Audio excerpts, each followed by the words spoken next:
Hey, how you going? Today's story is r/ProRevenge, read by me, Red. Please enjoy. I helped someone get revenge on their gold-digging ass of a significant other. This happened some years ago, but was just reminded of it. I worked as a front desk agent at a large luxury hotel chain for some years. One particular hotel I worked at was located really close to the downtown area, and so we got a large number of young, very wealthy business people who loved to party. I usually worked the second and third shifts, which meant I got to see loads of drunken hookups, breakups, cheating, hookers, and more. This particular one though, this one I will never forget. I was working at the desk when a group of young, well-dressed men came walking in. They've all clearly been drinking, but aren't so drunk that they can't walk right and hold a conversation. One of them comes up to me and tells me that while he and his friends were at the bar, a woman was hitting on him, and even though he told her no multiple times, she wouldn't stop. So he and his friends left, and it wasn't until they got in the Uber that he realized he didn't have his room key anymore. He thinks she took it, and he's concerned that she may come up to his room. He asks that I deactivate his keys, and if she does come up to the hotel, to not let her in. When he was telling me all of this, it didn't sit right with me. He and his friends were all grinning about it and snickering amongst one another. Then he gave a clear description of her without being asked. Told me height, body shape, hair color and style, the kind of dress she was wearing, all while saying it in a mocking tone. Now, this could have easily been because he thought the whole thing was ridiculous or was too drunk to take it seriously, but it really didn't sound right to me.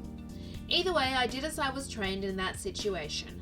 I pulled up his reservation, deactivated the keys as requested, made him a new set when he showed me his ID, and even offered to move him to a new room if that would make him feel more comfortable. He and his buddies all laughed a little at that, and he declined, took the keys, and they went to their room. About an hour or so later, the woman he described showed up. Now, by this point, my relief for the night had also shown up and was sitting at the front desk while I was in the back office counting out my cash drawer. I hadn't had a chance to tell him about the woman. Just as I'm walking out of the back office with my bag and about to leave, I see my coworker buzz the doors open and the woman comes rushing in, cuts through the lobby and down the hall to the elevators.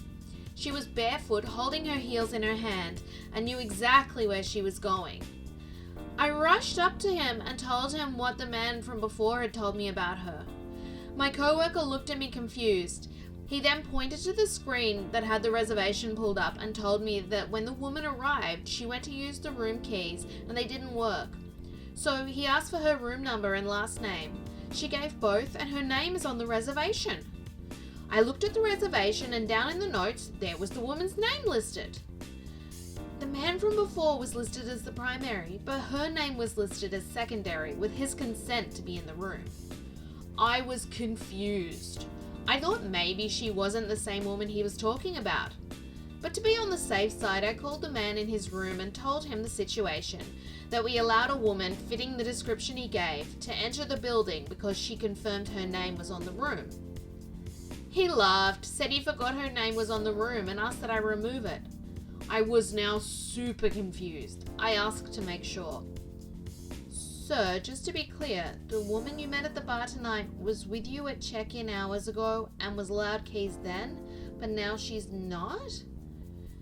Oh, guys, I confused the poor girl.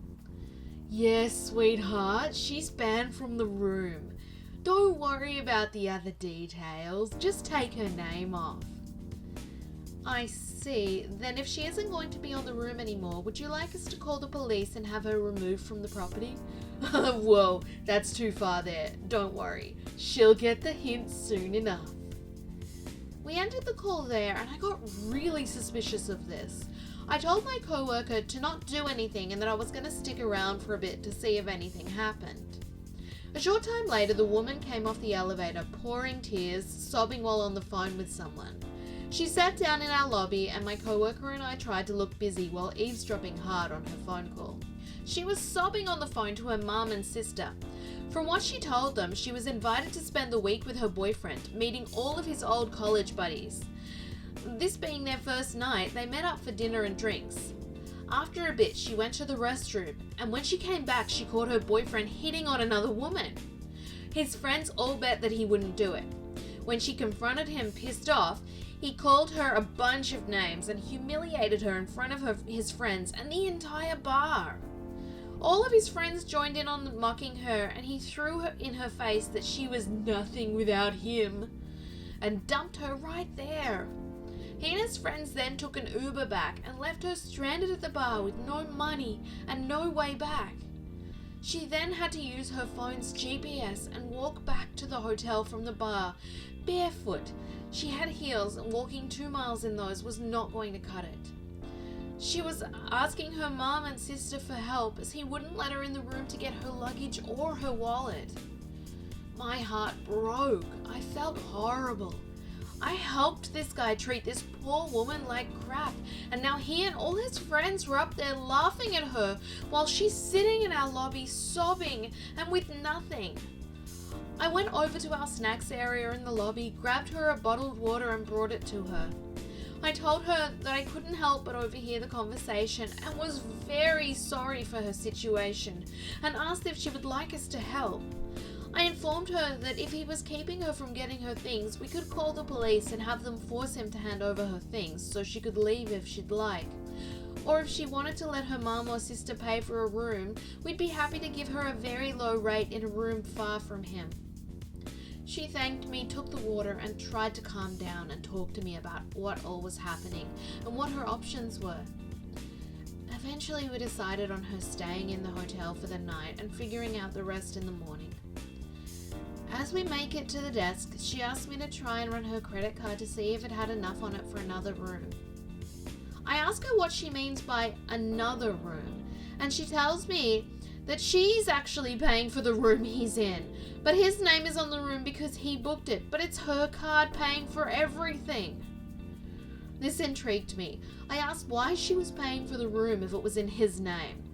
She told me that she's the one with the job, not him, that he hasn't been able to find a job in his field since graduating from college and is essentially living off his parents' money. But just after they started dating, his parents cut him off, so he's been living off her money. That's why she was so upset and confused by how he'd been acting all night. He was sweet and doing everything for her back home, but since he met up with his friends, he did a 180 and hasn't been the same guy the entire time. I wanted to tell her that it was obvious he was using her for the money and that he would probably blame his friends for all of this and try to get back with her later on. But I doubted she would have listened to me or cared for a complete stranger to butt in on her personal life like that. So instead, I offered up a sweet piece of revenge. I informed her that considering she's the one paying for the room, if she can confirm that it's her card on file with some sort of photo ID and verify the last 4 digits of the card number, that's honestly all this hotel company required, then she could, if she wanted, kick him out of the room and keep it all to herself. But considering how poorly her night has been, if she were indeed able to prove she's the one paying for the room, then I'd be more than happy to provide for her the biggest luxury upgrade we offered at our property. Largest suite we had, full hotel amenity access. I'd even have my co-worker fish out a bottle of champagne and some fresh strawberries for her to have sent to her room. All free of charge. She was taken aback by the offer and was very sincerely tempted. She looked like she was about to say no. Then I told her that since she would be upgrading the room, that would require moving her things from that room and into a new one, which meant the room that she's currently listed in would need to be vacated immediately. If anyone were to remain in the room after we have demanded it be vacated, we are required to have them escorted off the property or pay for the room. Their choice.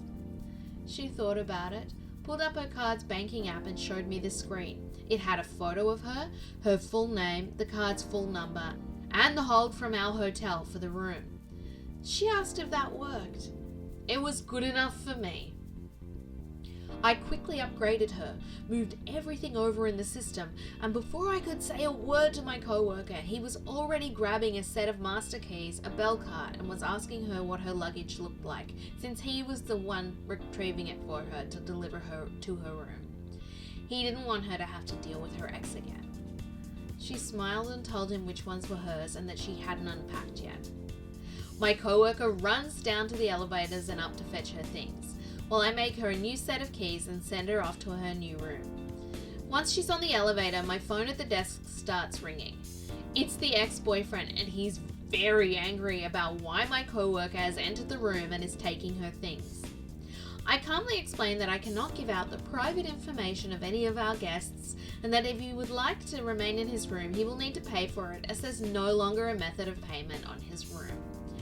He blew up. He's making a ton of demands and at the same time yelling at my coworker to stop what he's doing. But it's obvious from the way he's yelling at him that my coworker isn't listening to him. I can even hear the guy's friends telling him to chill out and just pay for the room. I then explain that we will give him a courtesy 10 minutes to make a decision, at which point, if he doesn't have payment ready, then he must vacate the building or we will be forced to call the authorities and have him evicted. He continues to yell at me. He screams, swears, threatens, and yells for a solid minute before taking a breath. I then tell him he has 9 minutes remaining and asks if he has come to a decision yet. He hangs up on me. 9 minutes later, I call the room and he doesn't answer.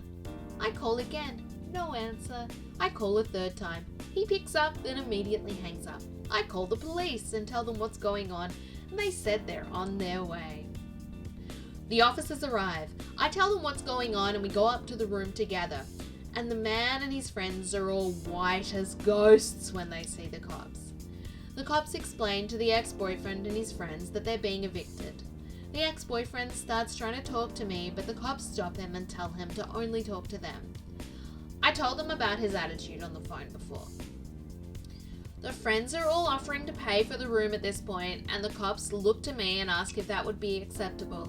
I smile very sweetly and say, no. And the cops nod and start rushing all of the guys to grab their things and leave the room. The ex-boyfriend is the last one out the door, carrying his 2 bags and complaining that he isn't even given a luggage cart and has to carry his own things. His friends all look pissed at him. I go with the officers to escort all of them out of the building and run into my coworker in the lobby. He waits until they're all outside in the parking lot to tell me that the woman is in her room and loves it, and said no to the champagne. She just wanted to sleep. I didn't get to see her before she left town the next day, but the ex-boyfriend did try calling our hotel to complain a number of times, and even tried leaving some bad reviews of us online and lied through all of it. I hope she doesn't have to ever deal with him again. I'm so glad that that woman got away from that horrible, horrible man, because obviously that relationship was doomed.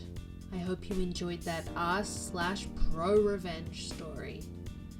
If you did, please like this video and don't forget to subscribe to my channel.